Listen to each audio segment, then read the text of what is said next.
আর একটা দোয়া শিখাই দেই, ইনশাআল্লাহ এই দোয়া করলে রিজিক তো বাড়বেই ইনশাআল্লাহ, আপনার যত ঋণ আছে ইনশাআল্লাহ আল্লাহ পাক শোধ করে দিবে। বিশ্বাস করলেন না? এই দোয়া শিখাই দিচ্ছি, এই জন্য আমাকে হাদিয়া দেওয়া দরকার, স্পেশালি আমাকে এখন হাদিয়া দেওয়া দরকার। এটা গুরুত্বপূর্ণ দোয়া শিখাই দিচ্ছি। আলী রাদিয়াল্লাহু আনহু বলেছেন, কোন ব্যক্তির যদি পাহাড়ের সমানও ঋণ থাকে, এই দোয়া যদি আমল করে আল্লাহ পাক ওই ঋণও শোধ করে দিবেন ইনশাআল্লাহ। ঋণ কেমন জানেন? ওই যে এখন মানুষ ঋণ নিচ্ছে 1 কোটি টাকা ব্যাংক থেকে, 2 কোটি টাকা ব্যাংক থেকে, হ্যাঁ, কত বছর, 10 বছরের জন্য, 20 বছরের জন্য বাড়ি করছে, তাই না? তার ধারণা এমন যে সে মারা গেলে তার ঋণটা কেউ না কেউ শোধ করে দিবেই দিবে, তাই তো?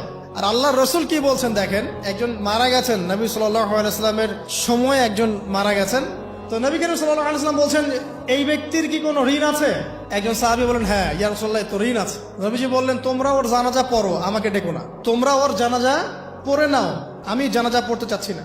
আমি এখন কেমন করে আপনাকে বুঝাবো ঋণ কত ভয়ঙ্কর জিনিস? আপনি যে ব্যাংক থেকে 3-4 কোটি টাকার লোন নিয়ে রাখছেন, লাখ লাখ টাকা লোন নিয়ে বসে আছেন, দিব্যি সুখে বসে আছেন, এমন চিন্তায় যে আপনার মৌত হবে না। আর নবী সাল্লাল্লাহু আলাইহি ওয়াসাল্লামের সময়ে একজন মারা যাচ্ছেন, তিনি বলছেন তোমরা জানাজা পড়ে নাও, আমি জানাজা পড়তে চাচ্ছি না। মানে ঋণগ্রস্ত ব্যক্তির জানাজাও তিনি পড়তেন না। তারপরে একজন এসে বললেন, ইয়া রাসূলুল্লাহ, আমি তার ঋণ শোধ করে দিব, তার যা ঋণ আছে আমি শোধ করে দিব। তখন নবী এসে জানাজা পড়লেন সাল্লাল্লাহু আলাইহি ওয়াসাল্লাম। তো আপনার এই কোটি কোটি টাকা ঋণ শোধ করার লোক তো রেডি আছে নাকি? আছে না? সমস্যা নেই, আপনার জানাজা পড়া হবে, আপনার মিলাদও হবে, আপনার একটা বড়সড় দোয়াও হবে ইনশাআল্লাহ। কিন্তু আল্লাহ পাক বলেছেন, শহীদ আল্লাহর পথে যুদ্ধ করে শহীদ হয়েছে, এই ব্যক্তির আত্মাও ঝুলে থাকে যতক্ষণ পর্যন্ত না তার ঋণটা শোধ করা হয়। এবার বলেন আমি কি বুঝাবো আপনাকে? আর কিছু বলতে হবে? তো এখন সেই দোয়া শিখাচ্ছি আপনাদেরকে, যে দোয়া শিখলে আপনারা ঋণ থেকে বাঁচবেন ইনশাআল্লাহ। কত দিবেন বলেন?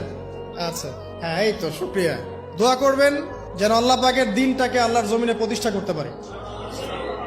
আমার সাথে বলেন, দোয়াটা হচ্ছে, আল্লাহুম্মা ইকফিনি বিহালালিকা আন হারামিকা ওয়া আগনিনি বিফদলিকা আম্মান সিওয়াকা। এই দোয়াটা ছোট না, এটা মুখস্থ